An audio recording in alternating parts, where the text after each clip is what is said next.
अस्सलाम वालेकुम नाज़रीन, आपका मेज़बान अब्दुर्रहमान उर्दू टाइम्स यूके में आप सब लोगों की खिदमत में हाजिर है। आप सब लोगों को ईद की ढेरों खुशियाँ बहुत बहुत मुबारक। मेरे साथ मौजूद है तैयबा और बहुत ही प्यारा हैंडसम बॉय यानी कि अहमद, जो पिछले 14 साल से इसी तरीके से व्हील चेयर के ऊपर या बेड के ऊपर अपनी ज़िंदगी गुजार रहे हैं। हल्का सा भी झटका लगता है तो इनके जिस्म की हड्डियाँ टूट जाती हैं, इनकी हाइट नहीं बढ़ रही और ये अपनी पूरी जो है उम्र को पहुँच चुके हैं। किस तरीके से ईद मनाते हैं, अपनी ज़िंदगी को किस तरीके से गुजार रहे हैं, हम चाहते हैं कि किसी न किसी तरीके से हम आज का खुशी का दिन अपने इन बच्चों के साथ गुजारें ताकि इनको किसी किस्म की कोई एहसास कमतरी महसूस ना हो। रमज़ान में रोज़े वगैरह रखे हैं आपने? जी रखे हैं। माशाल्लाह, कितने रोज़े रखे हैं?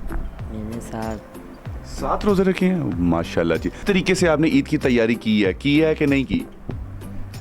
है। पैदा होने के बाद 7 महीने के बाद हुआ है। हड्डी टूट गई टांग की, वो जुड़वाई है, फिर ऐसा ऐसा सारी हड्डी टूट। किस तरीके से अम्मी अबू किस तरीके से केयर करते हैं आपकी?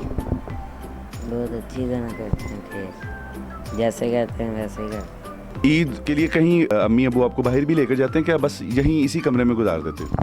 मेरे पास तो घर ही रहते हैं, बाहर नहीं कहीं जाते। मेरे पास ये दोस्त मिलने आ जाते हैं, उनके पास बैठा रहता हूँ, बस ऐसे गुजर जाते हैं। अच्छा अहमद, रमज़ान का महीना बड़ी गर्मी का महीना था, तो किस तरीके से सारा दिन गुजारते थे? रोज़े भी माशाल्लाह आपने 7 रखे हैं। वो लोग जो रोज़े छोड़ देते हैं, हट्टे कट्टे जवान होते हैं, कुछ नसीहत हासिल करें और कुछ मोटिवेशन लें। अहमद रोज़े रख रहा है माशाल्लाह, 7 रोज़े उसने रखे हैं। अहमद बताएं क्या रूटीन होती थी, किस तरीके से सैरी करते थे, किस तरीके से इफ्तारी करते थे, सारा दिन कैसे गुजरता था? सैरी करते, लस्सी और पराठा, साथ में चाय, तो सारा दिन लेटा रहता था। फिर घर में तो लाइट चली जाती तब थोड़ा मसला बनता था, वैसे रोज़ा नहीं लगता। लाइट जाती तब थोड़ा लगता है। तो अफ्तारी करते थे, दही भल्ले बना लिए, कभी थोड़े समोसे। इतनी तकलीफ़ भी है, परेशानी भी है, हड्डियाँ भी टूटती हैं, तो बंदा बड़ा बोर हो जाता है। तो आपने कोई मसरूफियत के लिए कुछ रखा हुआ है? पहले गेम रखी थी मैंने, वो ख़राब हो गई है, वो अभी तक सही नहीं हुई। फिर उसके बाद मैंने डीजे लिए हैं, वो चलाता हूँ किराए पे। डीजे क्या चीज़? वो डीजे सॉन्ग जो से शादियों में लगते हैं। अच्छा जी वो है, तो वो हमने लिए हैं किश्तों पे। वो दोस्त ले जाते हैं, वही चला के आते हैं, तो फिर आगे मुझे पैसे दे देते हैं। किस्त जो है इसकी मंथ की वो निकल आती है आराम से? ये बड़ी मुश्किल से निकलती है, कभी निकलती कभी नहीं निकलती। ले जी, आप सब लोगों से ये भी रिक्वेस्ट है कि अहमद ने अपना साउंड सिस्टम एक रखा हुआ है। अगर आप भी चाहते हैं कि आप अपने किसी इवेंट के ऊपर इस साउंड सिस्टम जो है मंगवाना चाहते हो तो आप अहमद से मंगवाएं, इनसे रब्ता करें। नंबर आप स्क्रीन पर देख सकते हैं। और इन्होंने ये ना इंस्टॉलमेंट पे लिए हुए हैं।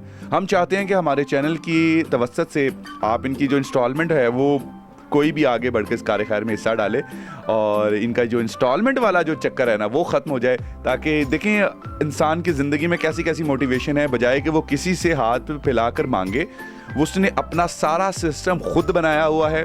अपने दोस्त अहबाब को इसके लिए उसने रखा हुआ है, जो लेकर जाते हैं और लेकर आते हैं, और आकर जो उसका पर डे का जो भी एक्सपेंस है, जो उसका मुआवजा है, वो उसे पे कर देते हैं और इसमें से वो अपने दोस्तों को भी पे करता है। ये होती है मोटिवेशन।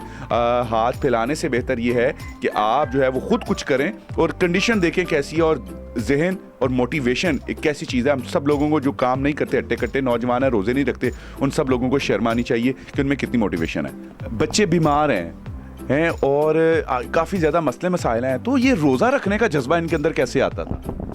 बस जब दूसरों को देखते हैं कि दूसरे भी रोज़े रख रहे हैं, तो इनमें दूसरे बच्चों की निस्बत इनमें ज़्यादा है। ये ज़्यादा कहते हैं कि हमने रोज़ा रखना है। क्या रूटीन होती थी रोज़ा रखने की?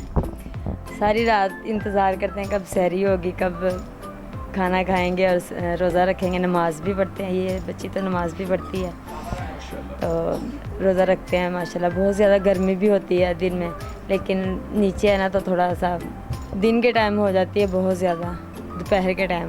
तो इफ्तारी के ऊपर अहमद और तैयबा की क्या क्या फरमाइशें होती थी कि मैं ये फरमाइशें पूरी करते थे आपके कि नहीं करते थे?